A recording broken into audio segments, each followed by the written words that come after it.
It's really as simple as just one day at a time. If, for me, I needed that wake up call. For me, it was the DUI. For me, it was the strain, in the relationship. It was, me wanting to be better. But also, it's like you may have had that wake up call, recognize it. There are many things like you don't need a DUI to realize that. Like, I'm not saying I need a DUI to realize I need to get sober. Look, the biggest podcast where you can learn them lessons. Line for line where you can learn from different sections. Made it out the mud, come tell your story, blessings. Never know who listening, never know who stressing. Devon gave you a voice, come speak your honest truth. Line for line, go bar for bar, it's up to you. Wanna talk sports, gov, and politics? Wanna talk about where you from and your accomplishments? Then Line for Line is really where you need to be. A platform that's really made for folks like you and me. You can find it all no matter what you seek. Whether you calling or you listening, tune in every week. All right. Just like that, we're back in another episode of Life for Line Podcast. I'm your host with the most, Devon Booker. We have Mr. Tony Simonelli in the building. So, how are you feeling? Feeling great, man. Thanks for having me. It's an honor to be here. I appreciate it. Yes, sir. Just tell us a little bit how you feeling on this Saturday. I feel great. Just like I was talking to you before, I just did a workout and everything. I feel good, feel refreshed, and, excited to, share with the world and, help a lot of people. So, of course. Hopefully. So the most cliche thing we do when we start Life for Line Podcast, we have the guests just tell the world just a little bit about them, introduce themselves, and tell them the things that make them unique and why they're here for Life for Line Podcast. The floor is now yours, sir. Tony Simonelli. I'm a husband and a father of two. So I got two kids, boy and a girl, Vincent and Veronica. I work a factory job out at PCA on Burlington. So I'm a machine operator where I, lead a 3-man crew and we make boxes. And, I like working out. Members at Burn Boot Camp. So shout out to Burn Boot Camp. Love them. And I just recently celebrated my 2-year sober birthday. So I'm 2 years sober from alcohol. Just tell us a little bit about who Tony was before fitness and that became part of your life. Yeah. So I grew up, I was always in sports, as a kid. I was a very active kid. I love playing outside, and stuff. And then that carried on from, middle school to high school. I ran track. I played basketball in middle school. Then I hit a growth stunt, in high school. So I realized that basketball wasn't really my thing. But yeah, played football for 1 year. And then I really discovered that I really loved running. And while I was playing football, I did like the aspect of the game. But what I realized I liked a lot more was the conditioning side of things. So it was the weightlifting, it was the running, it was the training and stuff. So that's kind of what I, got into. So I would run track, cross country. I also wrestled in the winter. But in the off season, I really just kind of grew like my passion, for lifting and stuff like that. My senior year of high school, I transferred schools. So I went from a private school to a public school. And I'm sure you're familiar with WIA rules. If you transfer, you have to sit out for a year on varsity, and seniors can't play JV. So I was a senior. I was also really in music as well. So I was a band and choir kid. So I decided when I did transfer, all right, this is what I was going to go all in on. So I was a trumpet player all throughout middle school, carried that on through high school as well. And then, but sports always kind of kept me in shape. I didn't have the discipline back then to kind of do stuff like on my own if I wasn't, in a sport. It was always preparing for the next season. It was working the off season to get better here. But when I wasn't doing the sport and then just focused on that, there wasn't really my workouts kind of faded. Mm-hmm. I didn't really know what I wanted to do, with my life. I figured that I did have a passion for helping people. And I did kind of grow up in the church aspect. So I actually went to college to be a youth pastor. Oh, wow. For about 1.5 years. And that's actually where I met my beautiful wife, Julie. Mm-hmm. So we met there. That was actually out here in Kenosha. So met out here. And then, we were friends for a year, started dating a year after. And then, 6 months into or 8 months into dating, we both kind of before we started dating, we kind of had the conversation look, we're not going to date, just kind of date around and stuff too. We want that relationship, to last, and I was kind of upfront with her about that. And she's like, I wanted the same thing. So, we went and got engaged, and then we were married, close on, pretty close by. But during that time, it was when I graduated high school, I was up about probably 30 or 40 pounds since when I was playing sports. Mm-hmm. So I was walking around at like 135, 145, which I say that and people think like, oh, small, like for reference, I'm 5'8".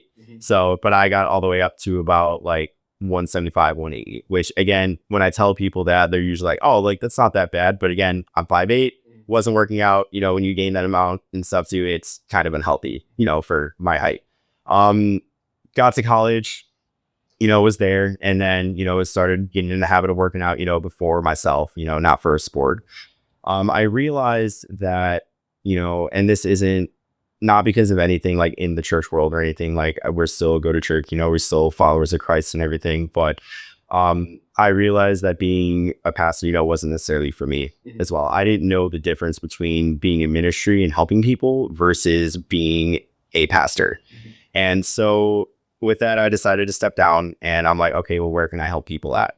And so I started working in sales, whether that's, helping. So I was in B2C sales. So I would help people. I worked for Verizon for a while and I ended up selling cars. And it was, to me, it wasn't like, I'm going to go away and make a ton of money. And like, well, at first it was kind of like that. But initially it was, I just switched my mentality from going in to make money to going into being like, all right, look, I'm going to help people. If it's an issue with their phone, I'm going to sit down, talk with them, walk them through it.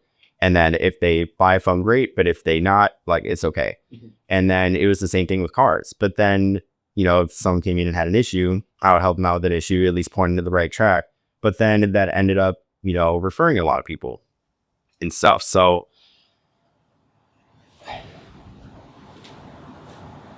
sorry, I should realize someone off in the TV. No, you're fine.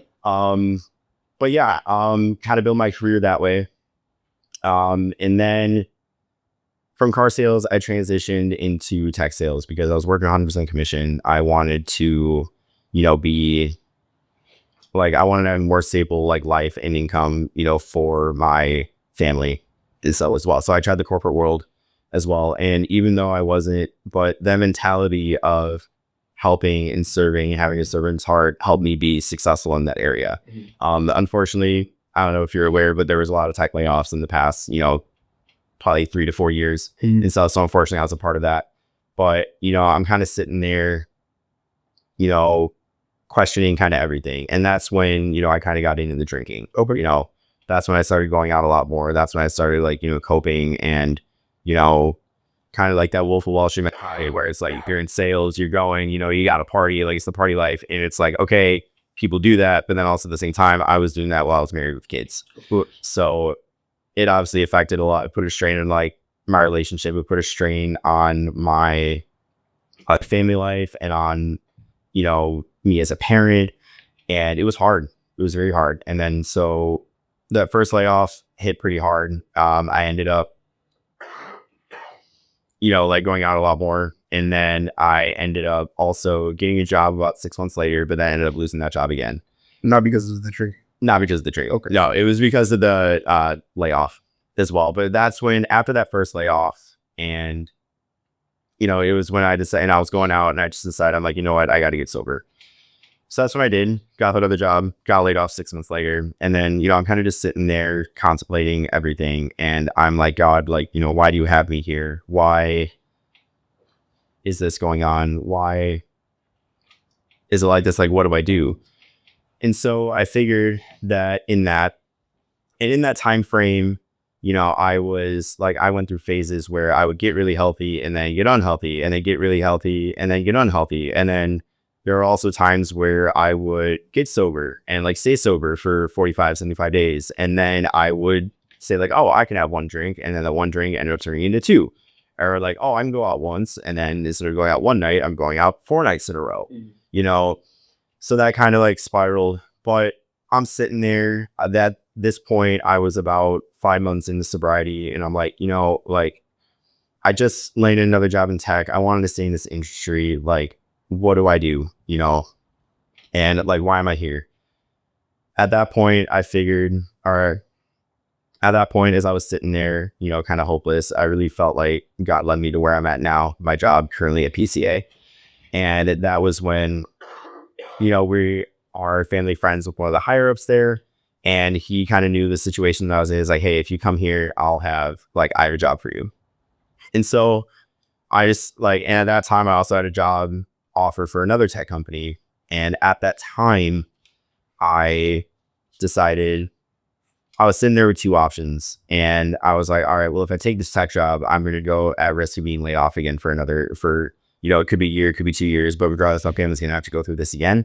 And I don't want to do that. Versus here, I at least have stability and I can still find purpose in what I'm doing, even though I'm not actively selling.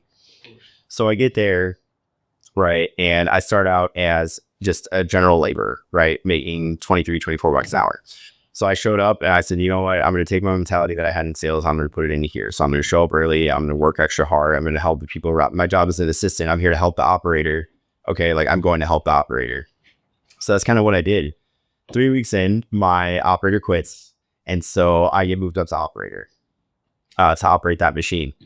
And so I made so many mistakes. It was very difficult, but I also knew that I'm like, okay, look, I can mess up as much as I want, as long as I don't make the same mistake twice, and as long as I don't quit, I'm going to be okay.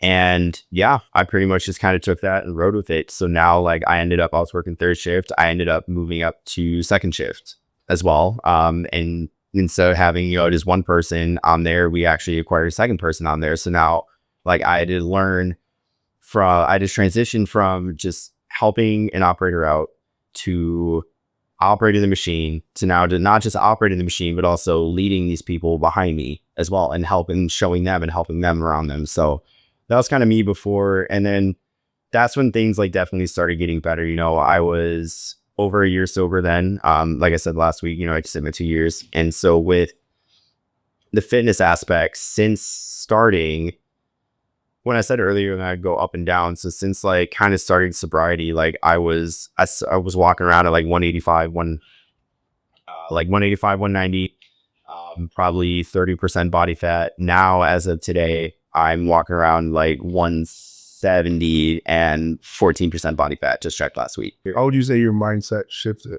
once sobriety took a part in your life? Oh man, it's a loaded question, but I definitely find the joy in just everyday life. It's, instead of looking at this as something that like I have to do, like I have to do it because of this. It's because I switched to like, no, because I want to. I can't. I went from going like, okay, well, I got to get sober, otherwise I'm going to lose everything, to, I want to get sober because it's better for me, not just health wise, but like I'm a better person. I'm a more active father. I'm a way better husband and stuff. Also, I guess like saving a lot more money too. Like drinking is expensive. Like, let's be real here. So yeah, like that's definitely how my mindset has shifted a lot. Just tell us a little bit about what it was like in the midst of like your full on alcoholism, what it was like, the family life and balancing work and things of that nature. Oh man, it was definitely like another full-time job essentially, because like, I would go out. My thing was, and the excuses that I told myself was, I'm not an alcoholic and I don't have a drinking problem because I never drank at home. But my thing was I was constantly going out. So I would, in the midst of that, like my mindset was just like, okay, well, I can work really, really hard and do my job and try and hit my quota, which honestly was very, very hard to do, like Monday, Tuesday, and like Wednesday. And then I would go out Thursday, Friday, Saturday. But also going out, like I still had to go to work Thursday and Friday, right? And then I still had to worry about the kids, in the morning and stuff, and help with them. And then on the weekends, like, I would be tired and it was very difficult. But I told myself, I'm like, oh, like, it's okay. There's a lot of people doing this. I'm not as bad as this guy. There's a lot of people worse than me here. It was a lot of excuses, and I didn't really know the damages that I was doing until things like, kind of got really bad, until like we had to sit down and have that conversation. Yeah, of course. I can't imagine, because I've never been an alcoholic, but I'm pretty sure it took a stress on you and your wife's relationship. Can you just speak a little bit on how that may have made it harder for you guys at the time? Yeah. I didn't say this in the beginning, but in between the first layoff and the second layoff on there is when I actually got a DUI. Oh no. Yeah, and don't say I know. It's okay. Like I deserved it, but like I needed that. No, you're good. You're good. No, it's okay. Like, the main like wake up call, what I needed, honestly. And it was, so when that happened, it was like that was like the nail in the casket, right there. Sorry, I was kind of hold off on like saying that part, but I realized I probably should have said that in the beginning. But it was the nail in the casket right there. It was, like afterwards I end up, getting a ride home. I get home, she's asleep, and I'm like, okay, well, she's either gonna be, I might gonna have to tell her this, obviously. So I waited until she woke up, and that's when, I broke the news, like, hey, this happened. Ended up getting a DUI, court date's here. But after the fact, it was when we had to sit down, and then she said, look, and at the time also we had our son, and she was pregnant with our second. And, we sat down, and she said, hey, this is really a lot for me right now. I'm going to stay with my mom, for a week, for a little bit. I don't know how long. And so I asked her, is this permanent? She said, I don't know. And so that was when I was like, okay, well, that's it. I'm done. I got to clean myself up. I had a choice after that DUI happened to either stay and continue being a piece of crap, or I can let this moment, change my life and change the trajectory of my life. And I chose the latter. And so so she stayed with her mom for about a week. And then we met with our pastor, kind of told him what was going on. And then, obviously we ended up reconciling. So that week was over. She came back. I got rid of I still had like alcohol in the house, but I never like drank it, or I did like maybe on occasion, but it wasn't like my main habit. So I got rid of all the alcohol in my house. And I told myself, I was like, look, anything that I had to do, like, I'm going to do it, and I'm going to do it, and then some. So any therapy I had to do, like, that was mandated, I was going to do it. But also I did it with the intention of like, hey, I'm going to get something out of it, right? If I'm forced to be here, if I have the state of Wisconsin telling me that I got to do this, all right, well, I'm going to do this, but I'm also going to, take full advantage of it and get something out of it, and then use it to get better, to our advantage, to again better our lives. So that was definitely the strain. And then even before that too, it was like, oh, okay, you're going out again. And then I would get annoyed, which isn't a good thing at all. But it was hard because like when I was going out, she was with the kids or with our son. And, like if you would wake up in the middle of the night, she would have to take care of it, and I'd be gone. Or like even like during the day, she would be doing a lot of like the home duties, and I would just kind of be at home and like be tired, or just kind of like half-ass a lot of things around. So it put a lot of strain on that, and it was very difficult. But yeah, Of course. Now, as you get ready to close out this phenomenal episodes, what piece of advice would you give to the people who may be struggling with their alcohol addiction as we speak, with how to get that monkey off their back? Yeah, it's really as simple as just one day at a time. If for me, I needed that wake up call. For me, it was the DUI. For me, it was the strain, in the relationship. It was, me wanting to be better. But also, it's like you may have had that wake up call, recognize it. There are many things, like you don't need a DUI to realize that. Like, I'm not saying I need a DUI to realize I need to get sober. But if you are struggling, I'm willing to believe that there are signs that like, hey, you need to stop. And there are wake up calls in there. So pay attention to that, lead into that. Also, I would suggest there's this book that I read. It's called The Power of One More by Ed Milet. He talks about, you're really just one more day or one more decision or one more small thing away from changing the trajectory of your life. And that he talks about how his dad was was an alcoholic for 20, 30 years, and that left and went to rehab, and then came back. And at the time, Ed Milet, the author, was around like 13, 14, 15. And he asked me, he's like, Dad, are you going to drink again? He said, I don't know, but I'm just not going to drink today. So it's really just as simple as one day at a time, just choose that. I would also recommend like, hey, if you have alcohol in your house, get it out. Also get it out. If, you drive past the liquor store on your way home, maybe take another route home. Also consult therapy, as men, like I had to go to therapy, but also like now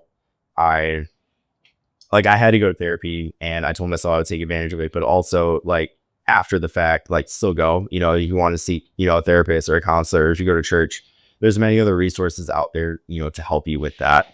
You can also like find something that's healthy for you. You know, for me, it was fitness, you know, it was getting into the gym. And that's why I love Burn, because like where I still struggle with this, with, you know, where I get like a lot of my temptations, like social situations. So like weddings and, you know, parties and stuff like that, or events or like work events where, you know, I'm kind of like a socially awkward person, you know, I kind of like just sit in the corner and like have a Diet Coke. But, you know, if I like recognize those, but also like, that's why I love Burn, because like it helps me be social, but also doing something that I love to do.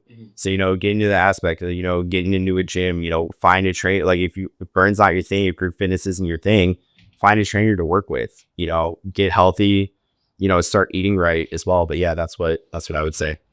Ladies and gentlemen, you've heard it here first. I'm your host with the most, Devon Booker.